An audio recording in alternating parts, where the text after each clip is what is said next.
কিয়ামতের আগে আগে আরো কিছু মানুষকে আল্লাহ পাক কিন্তু শূকর এবং বানরে পরিণত করবেন। এই হাদিসটা কি জানেন? হাদিসটা শুনে রাখেন, এটা আখিরুজ জামান বা কিয়ামতের আলামত সংক্রান্ত হাদিসগুলোর মধ্যে পাবেন। আল্লাহ রাসূল সাল্লাল্লাহু আলাইহি ওয়াসাল্লাম বলেছেন, কিয়ামতের আগে আগে আমার উম্মতের মধ্যে, ভালো করে শোনেন, কিয়ামতের আগে আগে আমার উম্মতের মধ্যে একদল মানুষ বের হবে যারা মদ পানকে হালাল মনে করবে। কাকে?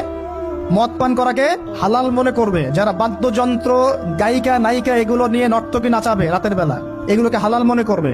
যারা অশ্লীলতা, বেহায়াপনাকে জায়েজ করে নিবে, ঠিক আছে, এরকম কয়েকটা পাপের কথা বলে নবীজি বলছেন একদিন সকালবেলা আল্লাহ পাক তাদেরকে ঘৃণিত বানরে পরিণত করবে। এটা হবে সামনে, কখন কিভাবে হবে আল্লাহ ভালো জানেন। এবার আমি কনসেপ্টে চলে আসি। এই যে পৃথিবীতে নেমে আসলাম, তাহলে আমরা কোত্থেকে আসছি ভাই? আমরা কি পৃথিবীর অধিবাসী ছিলাম? আমরা জান্নাতে ছিলাম, ওখান থেকে আল্লাহ পাক পাঠিয়েছে। এবার পৃথিবীতে এসে আদম আলাইহিস সালামের যুগে খুব একটা দুর্ঘটনা ঘটে নাই, একটা ঘটেছে। কয়টা? একটা।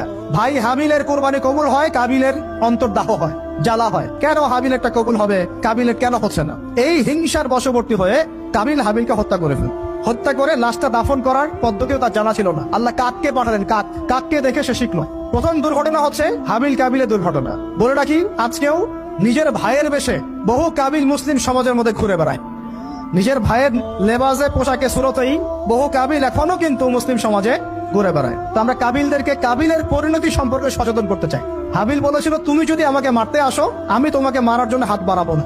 হাবিল জান্নাতে যাবে আর কাবিল জাহান্নামে যাবে। কেন কাবিল জাহান্নামে যাবে? নবীজি বলেছেন, পৃথিবীর প্রথম হত্যাকাণ্ড সংগঠিত করেছে কাবিল।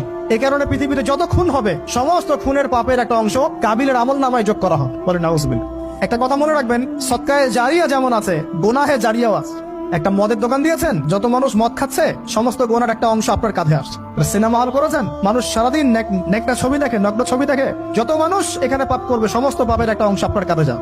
আবার একটা মাদ্রাসা করেছেন, যত মানুষ এখানে দ্বীনি ইলম শিখবে, এই নেকির একটা অংশ আপনি পাবেন ইনশাআল্লাহ। মরে গেলেও কবরে পাবেন ইনশাআল্লাহ। আল্লাহ পাক আমাদের সবাইকে সদকায়ে জারিয়া করার তৌফিক দেন, গোনাহে জারিয়া থেকে বাঁচিয়ে রাখুন। খুব খেয়াল রাখবেন, আল্লাহ পাক আমাদের হেফাজত করুন বলি আমিন। এবার ওই যুগ শেষ, নূহ আলাইহিস সালামের যুগ। এই যুগে আল্লাহর একই সুন্নাত, নূহ আলাইহিস সালাম 950 বছর দাওয়াত দিলেন, 40টা বা 80টা পরিবার ইসলাম কবুল করেছে, বাকিরা করে নাই। যারা করে নাই আল্লাহ পাক তাদেরকে ডুবিয়ে মারলেন, যারা করেছে আল্লাহ পাক উদ্ধার করলেন। সোজা কথা, আজকে সারা পৃথিবীতে যত মানুষ আমরা বেঁচে আছি না, আমরা কোনো না কোনো ভাবে ওই 80 পরিবারের সদস্য। আমরা ভাই ভাই, আমরা ওই ফ্যামিলি, 80 ফ্যামিলির অন্তর্ভুক্ত। কিরকম করে? নূহ আলাইহিস সালামের 4 সন্তান ছিল। কয় সন্তান?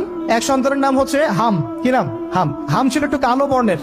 হামকে দিয়ে আফ্রিকার কন্টিনেন্টে যত মানুষ দেখছেন ব্ল্যাক স্কিনের, কালো স্কিন, এরা সবাই হামের বংশধর। মজা না বিষয়টা?